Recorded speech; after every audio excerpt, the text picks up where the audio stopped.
Look at the paper. Rig. He doesn't need a tripod. Okay, so we have in Parshas Chayesara, Eliezer is traveling to Avraham's family, to the house of Besuel, to find a shidduch for the most eligible bachelor for Yitzchak. And we know that Eliezer takes a group of camels with him. These were no ordinary camels. When he finally arrives at Besuel's house, it says Eliezer enters the home and he opens up the camels. He releases the Gemalim, Vayifatach HaGemalim. So Rashi says, what does that mean? What did he release exactly? He released the muzzle. Release the muzzle. The muzzle. Ah, the muzzle. The muzzle. Lo mazal. Ein mazal Israel. And why were they muzzled while they were traveling? Says Rashi, they shouldn't stray from the path into other people's fields and graze from stolen goods. That is what Rashi says. And the truth is that statement is found in the Medrash Rabbah. We have it on the page in number 3. It's a Medrash Rabbah in this week's parsha. Vayovay ho'ish habayis, the man enters the home. Hitir zmumehem, he untied their muzzles. And the Medrash is translating the words in the pasuk. Vayafatach hagmalim, he released the camels. It's their muzzles. Continues the Medrash. We're in number 3. Rabbi Yehuna, Rabbi Yirmiyah shol Rabbi Chia bar Rabba. Rav Huna and Rabbi Yirmiyah asked Rabbi Chia bar Rabba, Lo yhayu gemalav shel Avraham Avinu doimim l'chamoirei shel Rav Pinchas ben Yair? Question or statement? That's where the Medrash ends. Let's translate. The camels of Avraham Avinu were not similar to the donkey of Pinchas ben Yair? Or is it a statement? Avraham's camels were not similar to the donkeys of Pinchas ben Yair. Which they Well, what's the story? Himself? The story of Pinchas ben Yair is, the Gemara in Chulin and the Medrash in this week's parsha mentions the incredible deeds of Pinchas ben Yair's donkey. Now, Pinchas ben Yair himself was a great Tana. There's a big debate if he was the father-in-law or the son-in-law of Rabbi Shimon bar Yochai. Different versions in the Gemara, if he was a shver or a son-in-law. But definitely one of the great Tanoim, and he was exceedingly pious. The beginning of Gemara Chulin discusses the piety of Pinchas ben Yair. We once discussed when we had a shir about Tsar Baalei Chayim, when Pinchas ben Yair wanted to have lunch by Rabbi Yehuda Hanasi, the other way around. Rabbi Yehuda Hanasi wanted Pinchas ben Yair to join him for lunch, and Pinchas ben Yair wouldn't even enter the home because there was some mules. Rebbe had some mules in the barn, white mules which were potentially dangerous. And Rebbe said, I'll sell them. No, I won't help. I'll make them hefker. Then someone else will get them. Rebbe says, I'll cut off their hoofs.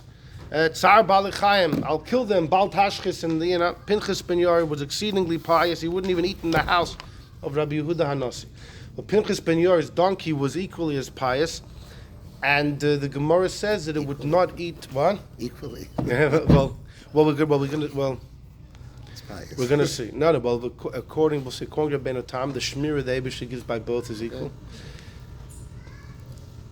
Pinchas ben Yair's donkey was lefierach, and equal another parallels. Whatever it is on a person by a behemoth. The donkey, that was the Pinchas ben Yair of donkeys, And he wouldn't eat food, produce, grains that were placed before it, even that were demai, which is grains that it's only a question. It's a question if the farmers had taken the proper ties, the trumas, the maestros, let's say maestros. We're not sure. Minat Torah, you're allowed to rely that most Amei Haaretz ma'asrim him. Most Amei Haaretz would take off the ties, but the Chachamim were concerned for those few unscrupulous fellows and said, the consumer should not eat from it till they take a cautious meiser. It's called demai. Until you take the mice, it's called demai. And Pinchas ben Yair's donkey wouldn't eat from such grains. They realized by themselves. No, the muzzle of the yeah, somehow the donkey was protected and it wouldn't do it. Higher level. It wouldn't do it. A higher level. No need to be- Now the Mukabalim actually write that Pinchas ben Yair's donkey was a Gilgul of Yishmael.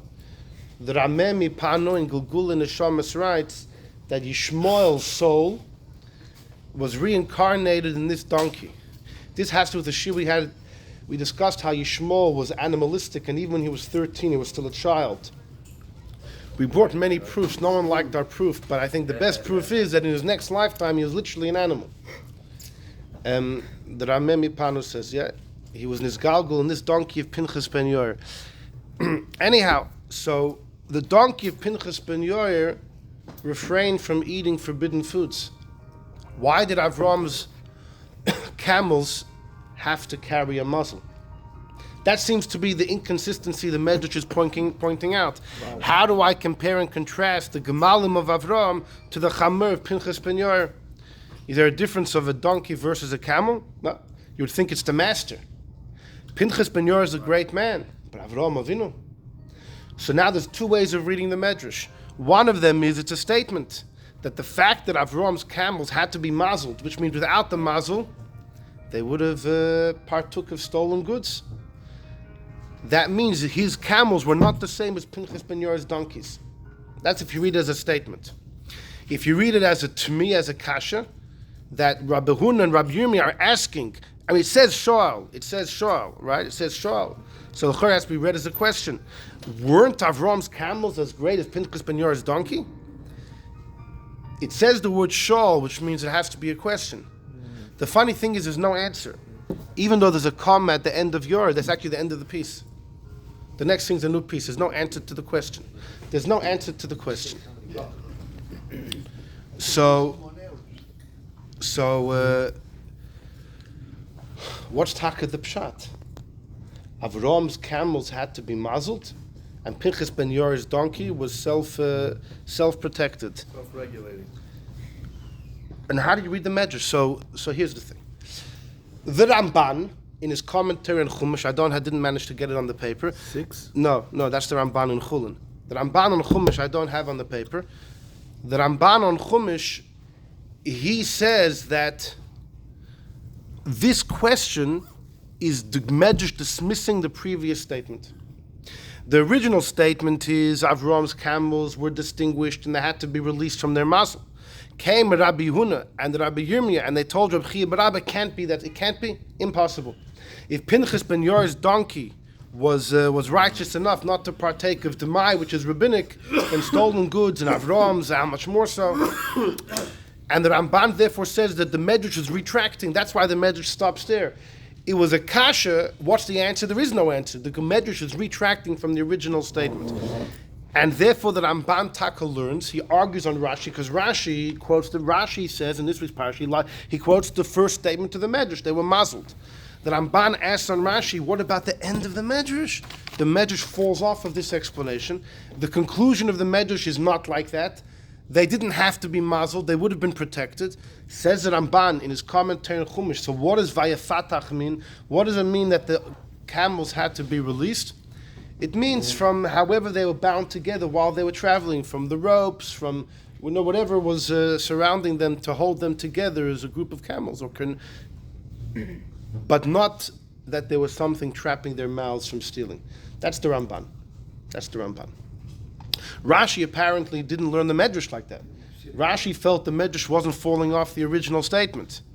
So then what? Then it's Stam the Medrash asks a Shaila without an answer. That's very strange. What would be the answer? And also, why would the Medrash not quote it? So if you look in the Mizrahi, Rabbi Eliyahu Mizrahi, one of the earliest commentaries on Rashi, a great rabbi of Turkey, the end of the 1400s, early 1500s, Rabbi Eliyahu Mizrahi wrote the commentary on Rashi on Chumash. In fact, somebody once asked the Chassam Sofer, I could learn one particular sefer, what do you suggest? The Chassam Sofer says, learn the Mizrahi's commentary on Chumash, because you'll cover everything. Because he'll quote to you in every Rashi he goes on to a discussion, whether it's a halacha Rashi, whether it's a pshat, medrash. The Mizrahi wants to answer all of the Ramban's kashas on Rashi. Wow.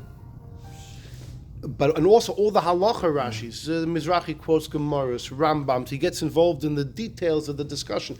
The Chassam Sofer told this guy, if you learn the Mizrahi's commentary in the whole Torah, you will have a mastery al kol Torah kula. Well, must be an urgent. Yeah, I know. Actually, I say I don't mind it. I don't mind the music, but somebody must be trying to get through. So the Mizrahi, he wants to defend Rashi from this kash of the Ramban as well. And the Mizrahi says that Rashi learned the Medrash different than the Ramban. Rashi felt the Medrash, Rab Huna, Rab Yirmiyah asked the Shaila, Rab Chia Barabba, that's it, they asked the Shaila. But in no way was the Medrash falling off the original pshat. What's Taka the answer? Well, then why Taka according to Rashi, and according to the Mizrahi, Rashi learns the Medrash that way, why Taka did Avraham's camels require protection? So Mizrahi says very different from Pinchas ben Yair's donkey. Ein soimchin ala nes. You can't rely on a miracle. Pinchas ben Yair's donkey was a story that people had stolen the donkey. They wanted to feed it, and it wouldn't eat the food that was questionable. But l'chatchila, to go on a long journey, right? A 17-day journey, however long the journey was, Eliezer was taking. But he was going officially on a long journey. You can't rely on a miracle that I'm not going to mazel my camels because these camels are frum, they're righteous, they're pious, they won't steal. Ein soimchin ala nes. So that's the Mizrahi says, it's very simple. There's a big distinction between the two stories. The Medrash doesn't give the answer, but the Medrash didn't quote the whole conversation. The Medrash just quoted the question. But in no way was the Medrash using this to fall off the original interpretation. They were mazeled. As far as the question, there's simple answers.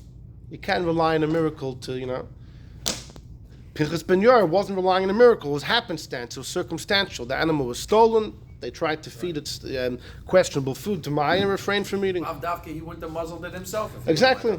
Exactly. But also, Rabbi, maybe really the camels was on the same level, but because they go out of the Reshut of Avraham for a period of time with Eliezer, maybe I'm not that level. Maybe they're going to act Yad differently. Eved ki Yad Rabbi.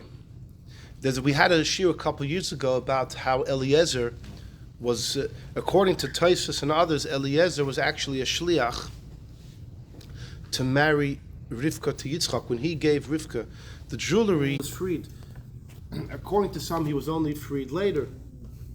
When he came back, Avraham gave him a gift and released him and freed him. Then he became Oig, the king of Bashan. But how could he have affected the Kiddushin then? So the Pinchas Baal HaFlo wants to say, usually an Eved Kanani cannot affect Kiddushin because the whole Kiddushin doesn't apply to him. He can't marry himself, so he can't represent somebody else. But if it's your own Eved, Yad Eved ki Yad Rabba, if it's your own Eved Kanani, then he could be your messenger, because he's not doing it as your shliach, he's doing it as you. He's doing it as you. And then Avraham in turn could have been a shliach from Yitzchak. Okay, and we had a whole discussion about that. But the point is, Eliezer was Eved Mamish Karabba. He was Mamish Rabbi. So, and you're suggesting Avraham himself wouldn't have mazeled, but Eliezer had to. Yeah. Unless you want to say maybe they were leaving Eretz Yisrael, maybe the protection is only in Eretz Yisrael. It's still the fear of the. All right, you're saying the Kedusha, it's only while, yes. It's like the Gemara says, Moshe tells the Yidden, what does Hashem expect from you except to fear him, right? So the Gemara says, as if fear is a small thing. So the Gemara answers, yeah, for Moshe, Lagabe Moshe. And everyone asks, Shkoyach, but Moshe is talking to us. So the Klei Yoker brings up shot when the Gemara says Lagabe Moshe, it doesn't mean in regards to Moshe. It means when you're near Moshe. When any Jew is near Moshe, fearing Hashem is easy. When the world itself became Kodesh, and we removed the Mechitza between the Elyon and the Achronim, so therefore animals couldn't eat the mice, couldn't maybe eat stone things. Kaden Matataita, the world itself had no Kedusha whatsoever. For the whole it's only by Bar Seichel. Yeah. So before Matan Torah, it's all about human growth and human where Seichel can reach. So maybe animals weren't able to reach such a level of, to be permeated with the kedusha of the tzaddik. Right. Yeah, okay, it's definitely But possible. you know that Baruch Hu create the world in a way that even animal realize a real tzaddik. Even animal realize a real tzaddik. Like many stories about the animal doesn't realize that it realizes. It's not that the animal understands. There's just an instinct. It's an instinct. Okay. Yeah, if you do know. Nimshal ka behemoth nidmu, for Yid does the rotzen of Hashem. You have it selm elikim, so the animals marachem v'chitchem yel chayesar. They'll be scared of you. Anyhow, so fine. So you had the Mizrahi, and many of Rashi's Mefarshim come to his aid. Either the fact that you can't rely on a miracle, or the fact that a 17-day journey can't be compared to a one-off thing. A one-off thing, an animal could be protected, but for an animal to be enticed day after day after day with grass, illegal goods, who said the animal will hold itself back? That's another distinction you can make. Achronim, so you have this debate between Rashi and the Ramban of how to learn the Medrash. Rashi says Avram's camels had to carry the mazel. The Ramban says absolutely not. Okay, so here's where the discussion begins.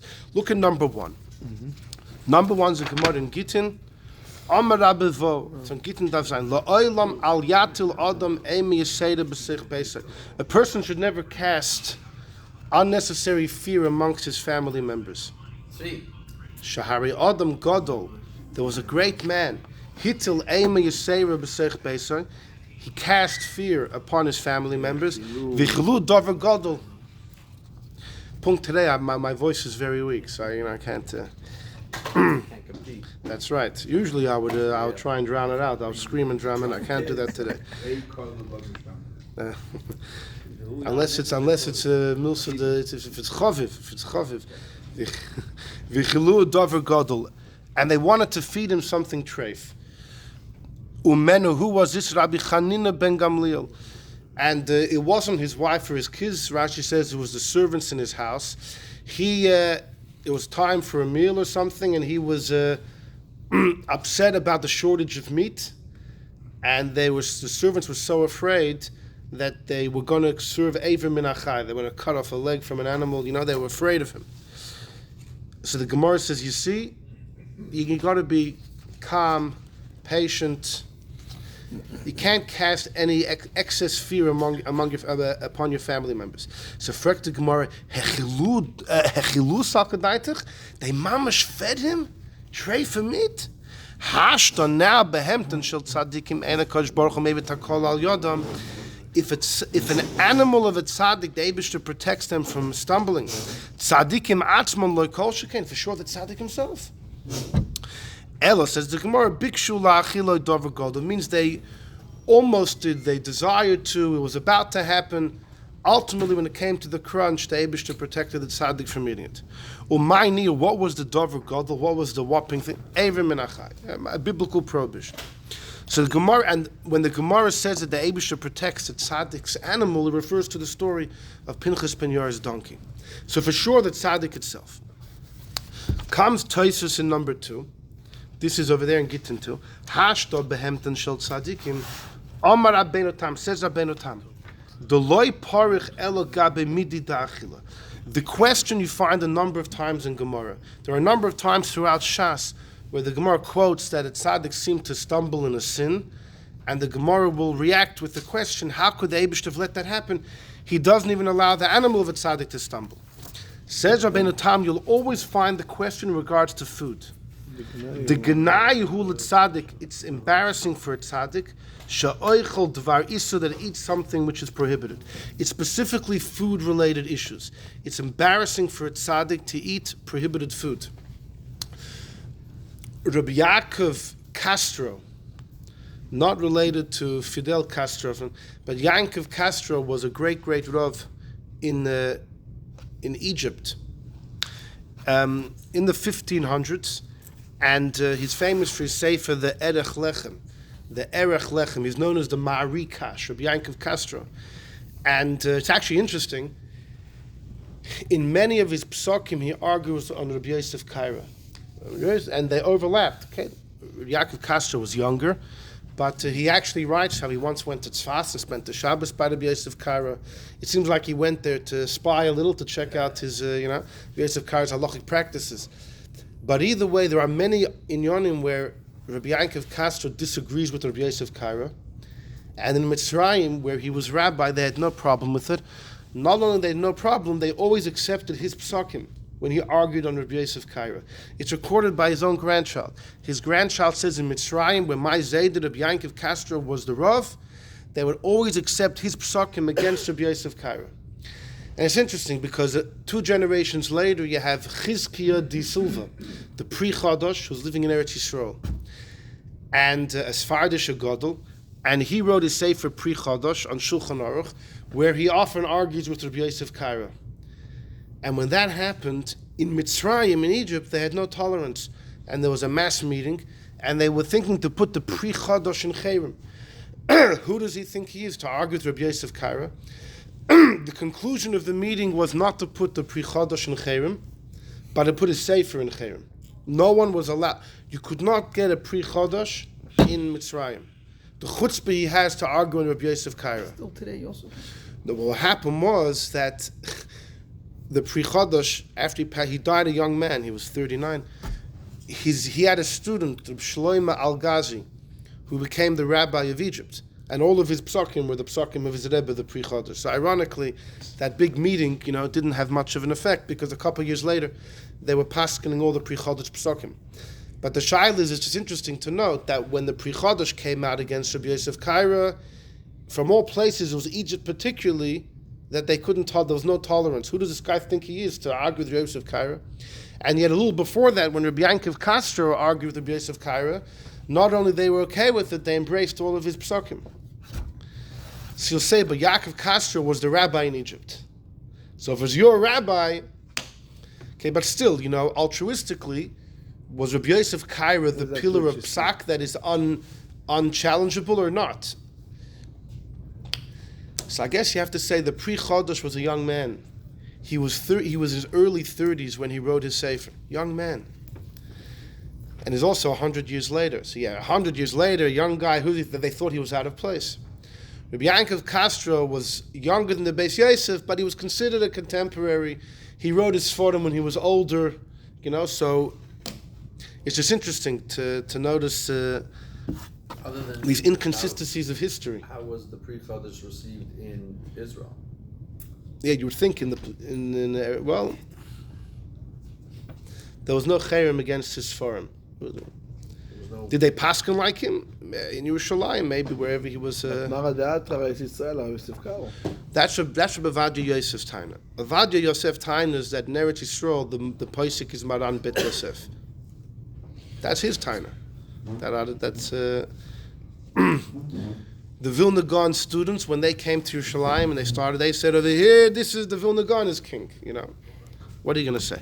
Anyhow, Al Kaponim, let's go back to so comes the Ma'ari Kash, and he writes, the reason of Rabbeinu Tam is, when you eat food, it becomes part of you. An action that you do doesn't become part of you. The food becomes part of your body. If a tzaddik eats forbidden food, then that means forever. Part of them is tainted. That's the Genai. That's why it's Genai. And that's how he explains his word of Rabbeinu Tam.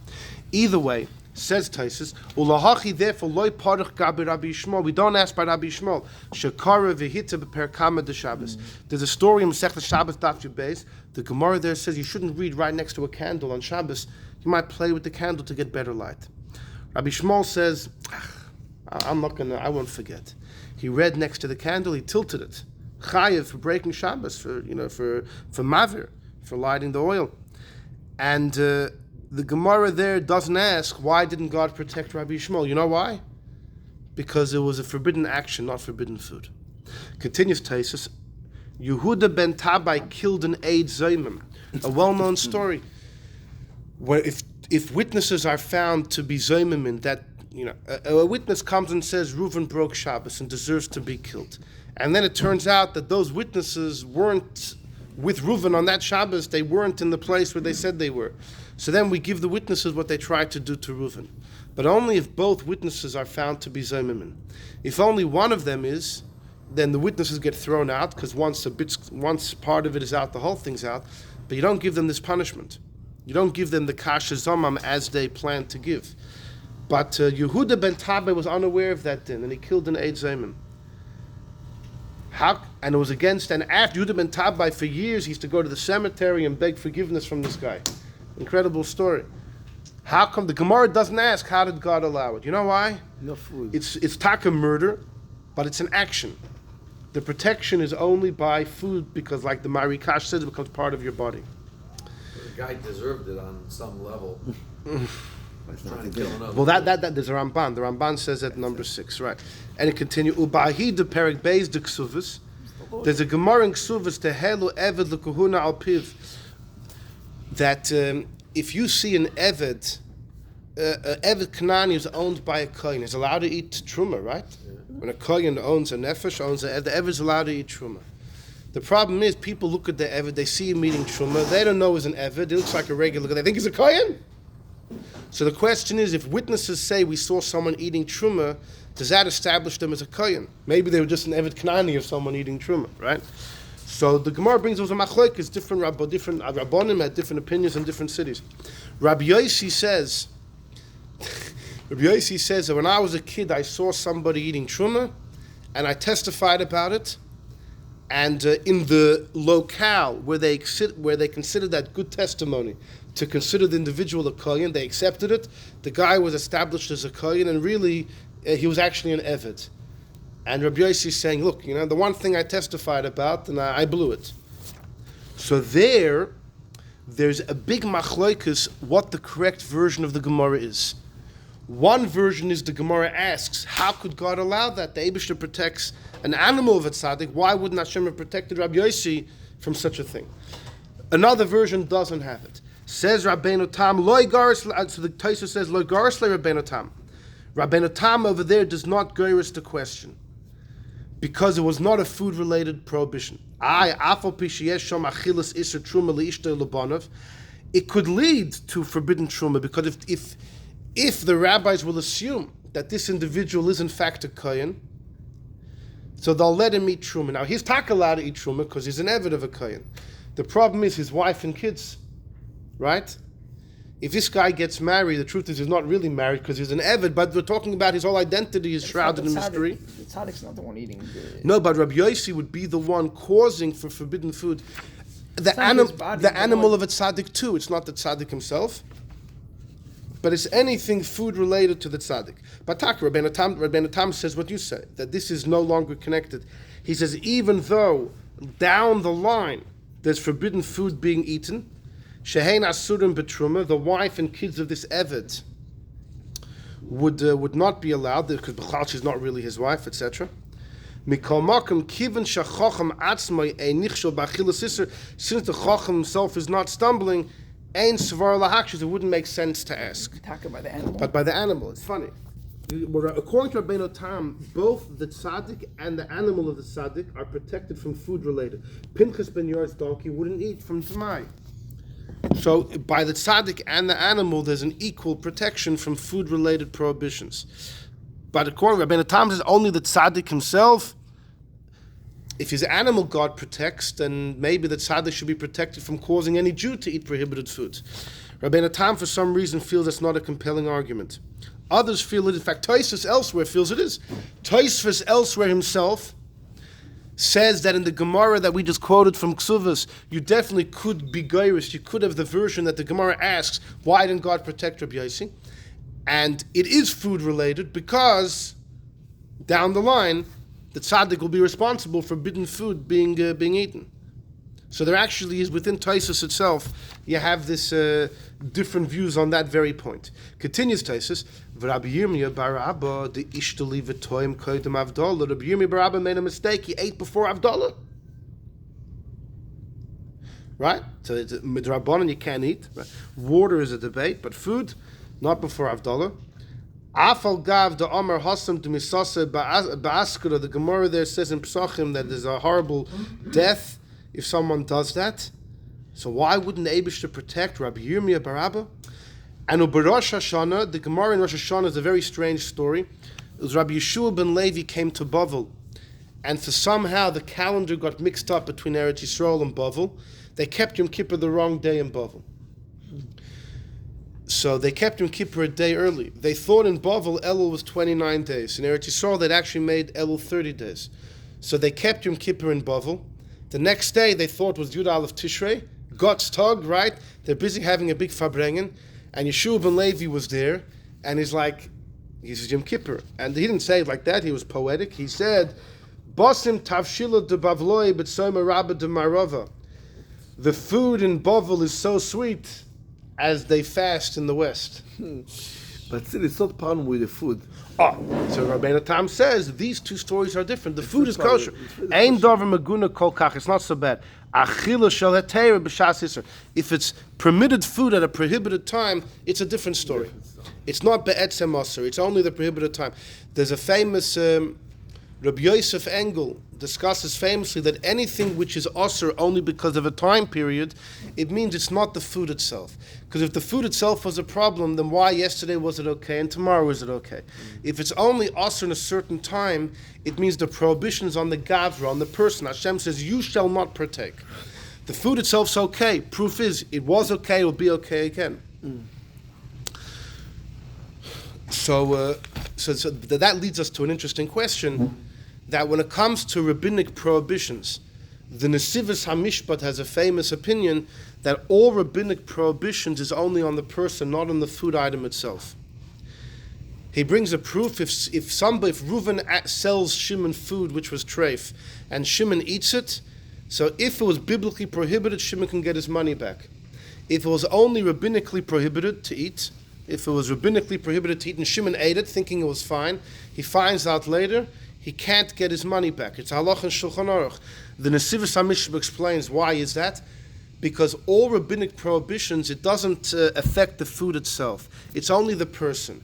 And if you are unaware, you did nothing wrong. So therefore, you enjoyed the food. There was nothing wrong with the food. The sale is binding. It's not null and void. So according to the Nesivos HaMishpat, a biblical prohibition is the food itself. Rabbinic's only on the person. If the pshat in Rabbeinu Tam is that why before Havdalah are you not protected? Why Yom Kippur you're not protected? Because since it's a time-bound prohibition, it's only on the person. The food itself's okay. Then according to the Nesivos HaMishpat, you should stretch this to any rabbinic, any food which is also d'Rabbanan, we should say the same chap, that since it's only on the person, the food itself's not an issue. Ein gnai. The Nesivos says if you do a rabbinic accidentally, there's b'chal no problem. So why would the Eibishter protect them? Why would the Eibishter protect them? They're doing it inadvertently, so there's no problem on the person. The food itself's okay. The problem is Pinchas ben Yair's donkey was careful from demai, which is rabbinic. So there's a big shaila. So someone approved demai is that the Nesivos would agree demai is different than all other rabbinic prohibitions. What would be the lamdas? What would be the reason for that? Because when Chachamim said you have produce, which, minat Torah you could presume that the farmer took off all the tithes, took the meiser and everything. But since the Chacham said there are those who are unscrupulous, we treat it as if the tithes were not removed. So we treat it as if it's as if the biblical prohibition is still there. So then it's in the food itself. That's what someone proposed to answer this whole thing. But interestingly, look at number 4. This is to quote from a sefer that I have, that in the Shoyal Umeshiv of Yosef Shol Natanson from Lemberg, he brings a shaila b'shem ha'isha from a woman, chachmas, a wise woman, the daughter of Yukul. It doesn't say what her name is, right? The daughter of Yukul, the Av Bezin of Brond. She had a famous question. Sheyesh l'tmoyel fi mashakos of Ha'arizal. The Arizal says if someone's careful from a drop of chametz, then the Eibishter will protect you from all sins throughout the year. The Arizal gives a promise. If a person is careful from a drop of chametz on Pesach, they'll be protected from any inadvertent sin the entire year. So the question is, so what did Rabbeinu Tam gain? According to Rabbeinu Tam, Hashem protects a tzaddik only food-related items. Okay, but that means you're protected from chametz. Then the Arizal's promise kicks in, you're protected from everything. So all the questions come back. Why wasn't Rabbi Yishmael protected from the candle? What had Yehuda ben Tabba? And the shaila comes back. The Chayra take Rabbi Yishmael. When it came Pesach, right, he's a tzaddik, he's not eating chametz. And inadvertently he wouldn't eat because Rabbeinu Tam holds that tzaddik is protected from food-related issues. So comes Pesach is pure. The Arizal's promise kicks in that now he won't sin at all. How does that make any sense? Everybody deals with this, but I just want to show you the Sholem Eishev's answer. He says, Im kein tzaddikim muvtachim mikol chet, then a tzaddik is protected everything, not just from Yisr. Because since Hashem protects them from chametz, which is a food-related item, so then they're promised that they won't sin in anywhere. Or the last line, Umeyashiv, so the Sholem Eishev answers, he says, you know what chametz on Pesach is? On Pesach, when you can't eat chametz, is it the chametz that's asur, or is it the person that can't eat chametz? So he says, chametz on Pesach is not considered an isur cheftzeh. It's like eating something which is mutter at the wrong time. Before it was mutter, later mutter. It's according to Rabbi Yosef Engel's rule that anything which is time bound, it's only on the person. It's not the food itself. You apply the same thing by chametz, which means according to the Sholem Eishev, Rabbeinu Tam holds that when it comes Pesach, you bechlal have no protection. Just like in Ma'adin, there's no protection for a tzaddik on Pesach. They could eat chametz. There's no protection. If you're mamish careful, then the Arizal promise you fine, you will be protected a whole year. But one does not lead to the other. Which reminds us of a famous, there's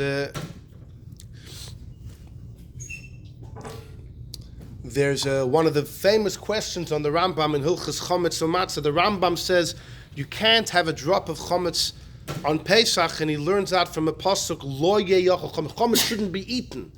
So even if you're not doing an active eating, which would require kazayas, since the pasuk says they shouldn't be eaten, there shouldn't be any Chometz on iota be eaten at all, even a drop. So everyone asks, why does the Rambam require a special pasuk for Pesach? Why do you require a pasuk for Pesach?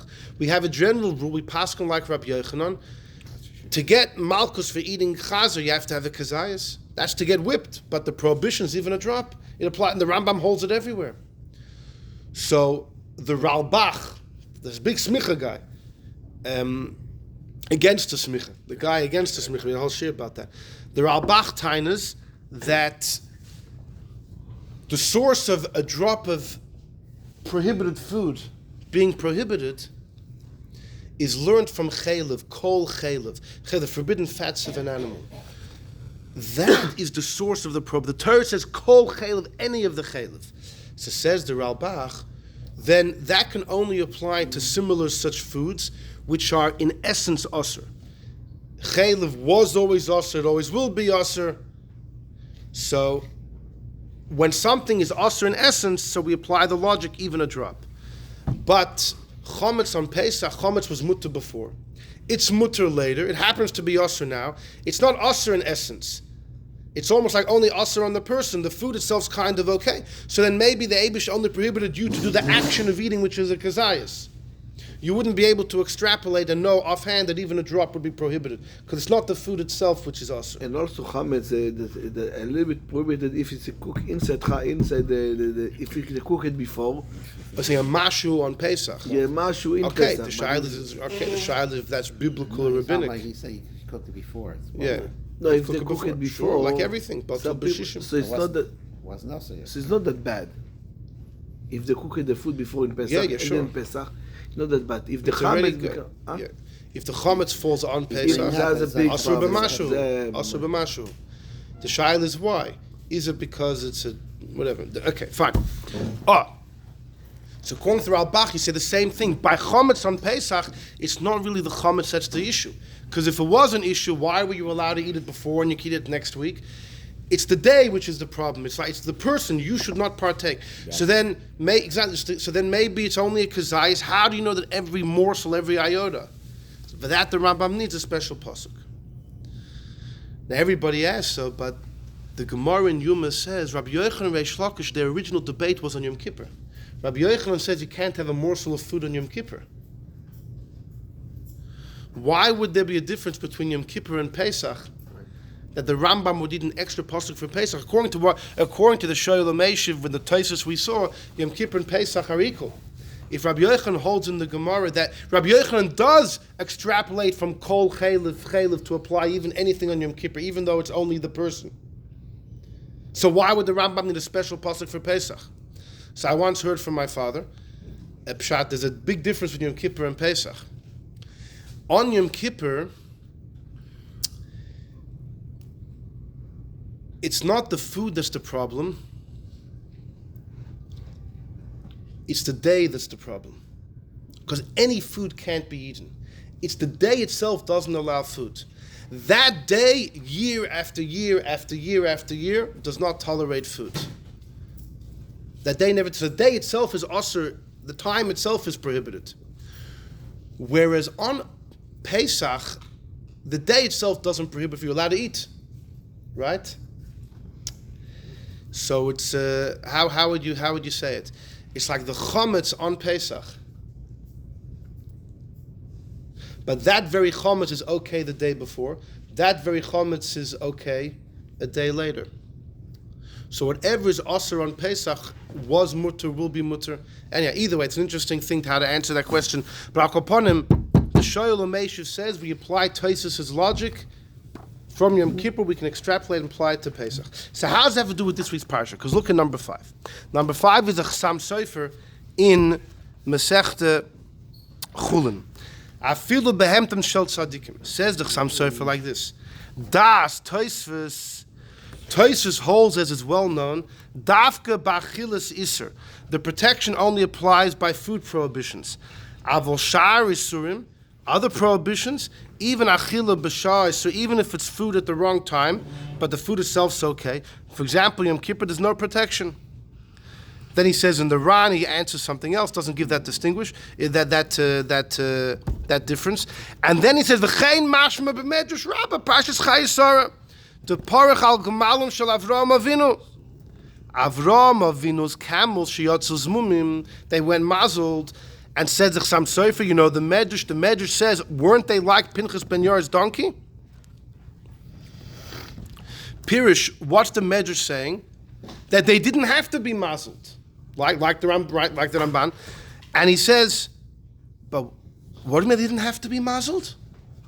Why would they be protected from eating stolen goods?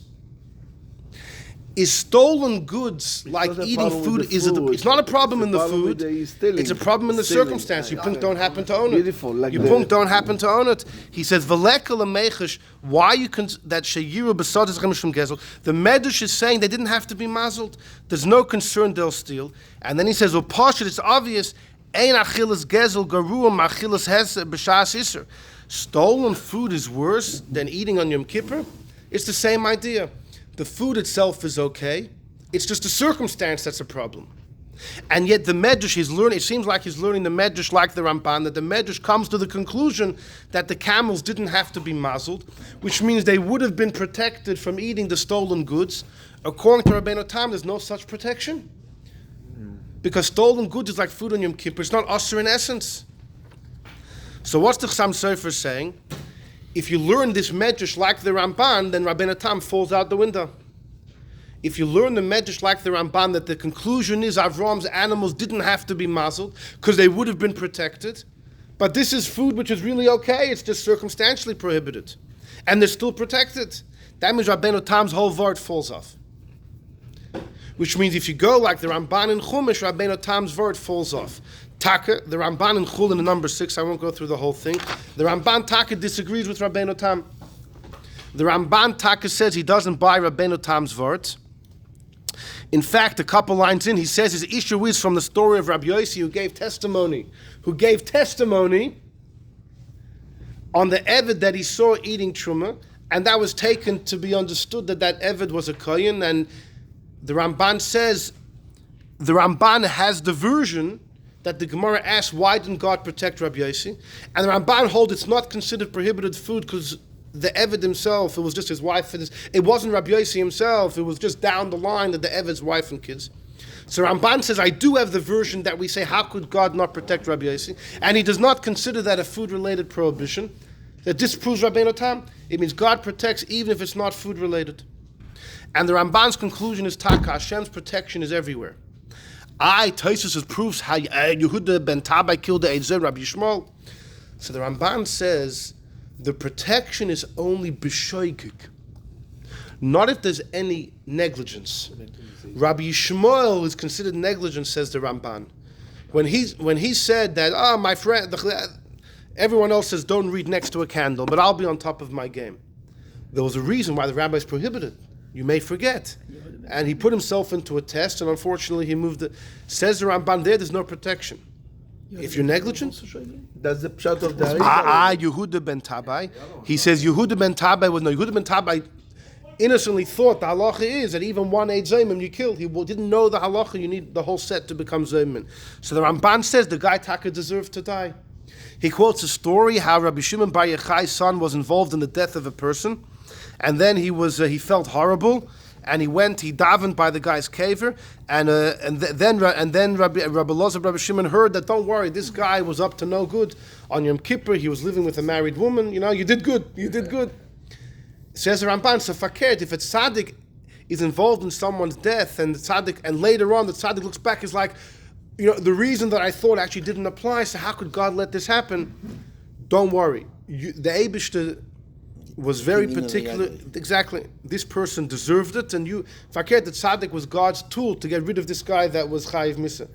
With the Evan Meiser. With Rabbi Yossi with the Oh, well, the Gemara discusses, if you have that version about why Taka Rabbi Yossi wasn't protected, to see the Gemara there. But Al Kopanim, the Ramban, so it's interesting. The Chassam Sofer here says that based on the Ramban and Chumash, the way he understands the Medrash, that the conclusion is Avram's animals were not mazeled. They didn't have to be mazeled. They were protected from eating the stolen goods. And according to Rabbeinu Tam, there shouldn't be protection because stolen goods are in essence mutter. It's just the wrong circumstance. It proves, says the Chassam Sofer, that the Ramban is not compatible with Rabbeinu Tam. Well, you taka see it. The Ramban in his commentary to Chulin, we have in number 6, he completely dismisses Rabbeinu Tam. The Ramban taka holds the protection is everywhere, unless there's negligence. Unless there's negligence. No, Pshia. Amazing for sure. It's said clearly, Rabbi Yishmael said, on the Ekra Layat. Exactly.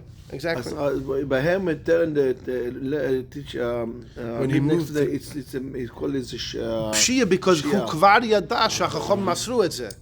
Who hit Chakem and said, well, I can get around it.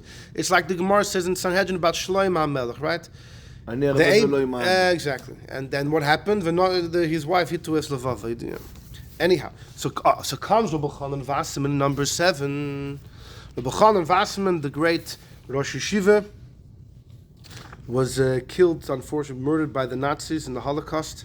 There's an incredible drasha that he gave right before, which was recorded by some of the survivors, where he spoke about, for some reason we don't know, the Eibishter has decided we should be karbonis. Let's make sure not to wreck the carbon. If you have any negative thoughts, it's like Pigul.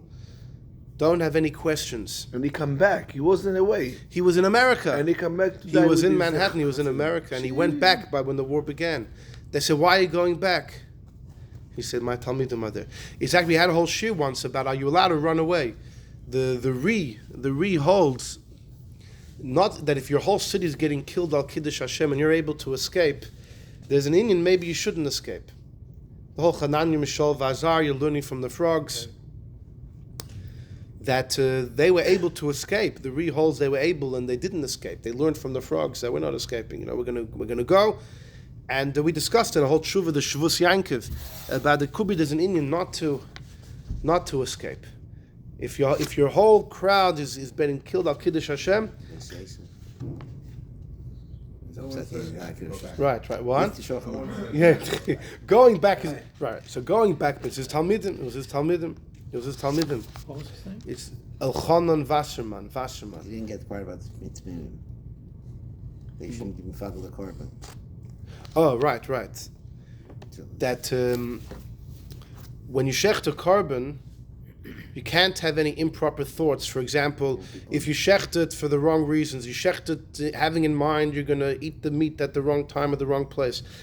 All the thoughts at the time of working on the carbon have to be in line with halacha. That's called pigul. If you shecht it having in mind to eat the meat when it's too late or things like that, that's called pigul. So he was poetically borrowing the idea that the Eibusha chose us to be a carbon for whatever reason. If we're going to go having kashus on God, it can ruin the whole carbon. If we're going, at least let's go right. That's what he said right before. Unbelievable. Anyhow, His son, Simcha Wasserman, ended up coming to Los Angeles, and Rabbi Shachat's brother was sent by the Rebbe to Los Angeles to have a yeshiva, and there was talk about corroboration between the two, and your brother, you know better than me, your brother... What is corroboration? Coming together, working together. And Reb Simcha Wasserman said that as long as you have my father's name on the yeshiva. So Rabbi Shachat's brother asked the Rebbe, and... Kept it. Right. Apparently the Rebbe said for sure, you should definitely have B'chan. To have a B'chanan's name on a yeshiva is a schus, is a big merit. So the yeshiva today is called El Chanan. The Chabad yeshiva in California is called El Chanan. Amazing. After El Chanan Wasserman. Anyhow, so in number 7, Rabbi Chanan Wasserman says like this: V'nei kasav harambam, a nazir that drinks wine of truma. Usually, if you eat truma accidentally, you have to pay it back plus a fifth. But if a nazir drank wine, right? He drank wine plus it's truma. So here's the thing: you only pay truma plus a fifth if you enjoyed it. What if you destroy? You burn truma. You just pay. You're a mazik. If you destroy truma, you just pay back the worth. If you enjoy it, you got to pay back an extra fifth. So the Rambam says if the nazir drank wine that was truma, he didn't enjoy it. When he realizes later, my naziris, he's so repulsed by it, he didn't enjoy it. He's considered like he just destroyed the wine. So he doesn't pay. He's patur mechaimish. He doesn't pay the extra fifth. The achilas isur loy hava achila. So he says, Rabbi Chanan says the reason is that eating forbidden food is not called eating. The Rogat Shava has a whole explanation that because you're disgusted by it, there's no hana. Rabbi Chanan is saying more simply that eating forbidden food is not really considered a regular act of eating. It's considered destroying. But then wait a second, and then every time you eat truma, so every time you eat truma accidentally, when you realize later, it's like, he says, no, but Hashem says you're chayiv there, so the buck stops there. But the moment you could add any other layer of prohibition, you can get out of paying the extra fifth. Aval, if the achil is also be'isr achir, if there's another prohibition, then it's considered a faulty eating. It's not called eating. So then he said, wait a second. But if you're eating a kohen's truma, you're stealing. So why doesn't the fact that it's stolen food devalidate the act of eating, and you shouldn't have to pay the fifth? Gamken, there's an iser acher besides the truma, which is the fact that it's theft, and you can't say, well, Hashem says you're chayiv. Maybe you're only chayiv if the truma belongs to you, right? A Yisrael separates truma until he gives it to the kohen. It's his, maybe there. But if the kohen already was in possession of the truma and you stole it from him, right? Maybe there, taka, you should be considered a mazik, but you're not. You're not. Why? What's the difference of the nazir having the wine of truma versus stealing truma from a kohen and eating it? What's the difference? So go down the line. What? When the nazir drinking the wine, that is so you have two isur. Number one, drinking the wine that they're not allowed to. The fact that it's truma, Bahachi Chai V'Rachmana, Hashem says you eat truma by mistake, you pay back in a fifth. And if because you enjoy it, and truma. No, for sure you don't. You don't need to add the gezel. You don't have to. The gezel is not going to exactly. Exactly. Because the gezel is not going to change anything. Because you enjoy the wine. No, fakert. Because who cuts. It's a talk. After realize it, oh my God, That's after the fact. Right, but you don't put the It's extra. the same thing when you buy something. Exactly, which is the case was right. The Rogat Shava learns that afterwards he feels it destroys it retroactively. Rabbi Chanan here is just saying simple that prohibited eating is not considered eating. Achilas isur is not an achila. But why don't we apply that if it's stolen? If it's stolen, as you're eating it, you're stealing it, because before you chew it, you can give it back. Every bite you're taking is an act of theft, and you still have to pay back the chaimish. Why? So he says, V'yesh loymar, isur gezel, if it's stolen, is not considered prohibited foods. The wine for not prohibited foods. Stolen is not considered prohibited. Because what's the proof? If you steal it and feed it to your dog, or you throw it into the water, Hu oisoi ha'isur ba'atzmai, ki'ilu achloi, ve'ein isur nisvei l'razir es machilas kalboi. He wants to say that it can't be. He said that when you eat the stolen truma, the isur... Stealing is not what's the eating. Exactly. Eating is not the stealing. Right. The stealing doesn't really play a role. But then he says the Ramban, Parshas Chayesora, brings Machlokas Ameroyim. Oh, he says, look at the Ramban in this week's Parsha. When it comes to Gezel, do I say Hashem won't allow the tzaddik to stumble?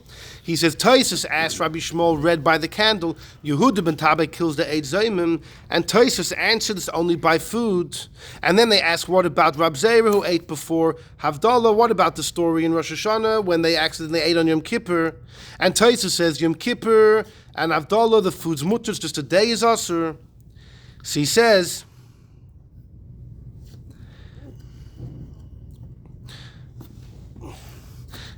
jump a couple lines. He says, wait a second.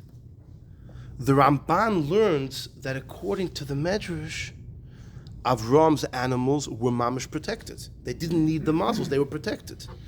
But it's only stolen food. Why is there protection by stolen? It's only happenstance.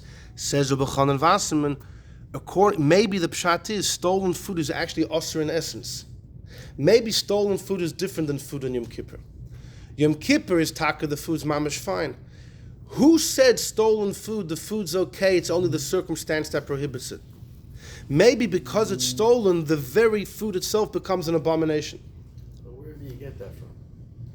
Because it's so counterintuitive, because let's say you redeem it, and that exact same piece of steak now it could be Can it be served made mutter later? It doesn't make sense. It doesn't inherently change the quality of the meat. Actually, my colleague was saying we said mitzvah of avera by stolen things, the item itself now become a chepz of an avera, or not. Just that the idea that an avera is done with it is an abomination, or the thing itself now. In other words, if he did it, you ate your mitzvah, for example. You're not allowed to do a mitzvah of avera, but if he did it, he actually eats it. Right, the famous Yerushalmi that says the difference of kriya, tearing on Shabbos versus eating matzah. And the Gemara says stolen matzah. The Yerushalmi says gufa avera. Every bite you take, you're doing the act of theft. If you undo the stealing, the food itself doesn't change. Okay, but it's not considered circumstantially prohibited. It's not considered, it's beyond circumstantially prohibited. The Chassam Sofer we saw in number 5, it's a dover apasha that it can't be worse. According to B'chanan Wasserman, it's just the other way around. He believes it could very well be. So he wants to taina that no, it could be that you could read the Medrash like the Ramban, that Taka Avram's animals didn't have to be mazeled at all. But in no way does that disprove Rabbeinu Tam.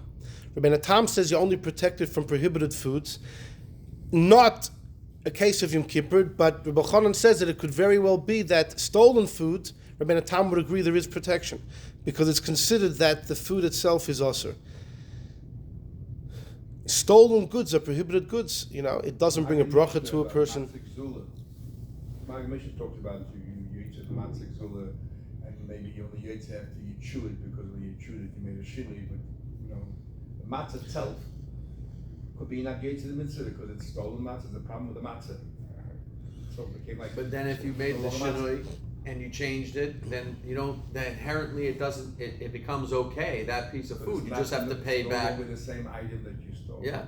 It changed the mahus. Yeah, but the mahus wasn't inherently evil that it couldn't be changed. A piece of tray food, you can't inherently change that. Milk and meat that's together. Correct. No, it's a little different, but it's a little different, but it could be under. Now that's laundering it. It became kosher. But that's laundering it. Today for the roiv, you can eat one of those meat pieces. You could say that by anything that's. What I'm saying is that's not relevant if it can change or not change it. That's not the point. The point, what is it now? Well, the yesh heter li'asura, it could become mutter, but you have to do something. You see, chometz on Pesach will become mutter.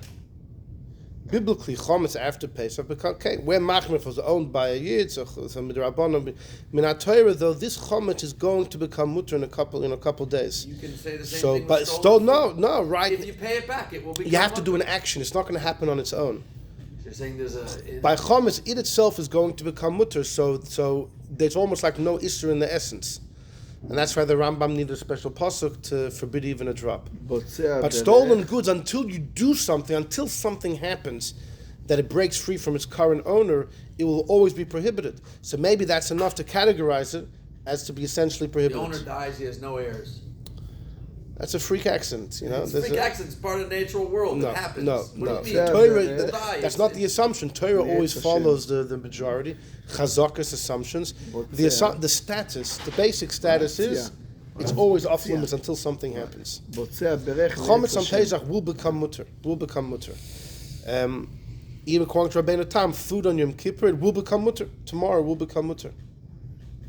But Tehillim said, "Botzei berech ne'etz Hashem." Okay, but say that could be that the bracha is a problem. Even sometimes, even by a sukkah we have it. Sometimes when it's stolen, you can still be yotze the mitzvah. But bracha, exactly, because since Lamaisa came through an Aveya, you still shouldn't bench. But you could say a big distinction. In other words, even if you stretch Rabbeinu Tam's vort by Yom Kippur to Pesach, like the Shoyel Meshiv does, you could still say Pesach and Yom Kippur, this food will automatically become mutter. Stolen goods, unless a Maisa happens, it isn't going to change. The Gemara always distinguishes between Mechusar Zman, if it's just a matter of time, versus Mechusar Maisa, if an action. Exactly, on its own. So Yom Kippur and Pesach, this is destined to become mutter. So it's almost like it's on its way to begin. It's like the clock of the Isser on a countdown, and the clock of the Heter, it's coming. Stolen goods, unless something happens, even the person dying, something has to happen. You have to return to the kids, no? If somebody dies. But what if Punkti has no Yorshim and everything? Anyhow, Sakoponim, but it's interesting to see. So the Achronim Wasserman and the Chassam Sofer have this debate if stolen goods is considered technically prohibited or essentially prohibited. And the difference is, if the Medrash in this week's Parsha, the way the Ramban reads it, that Avram's animals didn't need a mazel, does that run head to head with Rabbeinu Tam or not? According to Chassam Sofer, it does. According to Rabbeinu Tam, there should be no protection, because it's not really Asr. Which means Rabbeinu Tam would learn like Rashi, that Rabbeinu Tam would read the Medrash then like Rashi, that Avram Taka, they needed to be mazeled. According to the Kovetz Shiyurim, no, Rabbeinu Tam could read the Medrash just like the Ramban, that Avram's animals Taka didn't have a mazel. They were protected, because there's a point to say, stolen goods is prohibited in essence, and Rabbeinu Tam would believe that there's protection over there. Okay, sure. Beautiful. So how does that work with the Nazir? His whole Chilik Mitzvah Veda still might be good. We had what? We learned that actually a little while So ago. nice. If the mitzvah of sukkah is only that you can't be out of the sukkah, We fulfilled the video of yesterday. because you're not doing the Ratzon of Hashem. Right? So the video of yesterday. You know, they repeated. You remember they put it 2 years ago? The video was 2 years ago, they put the same video. You know that.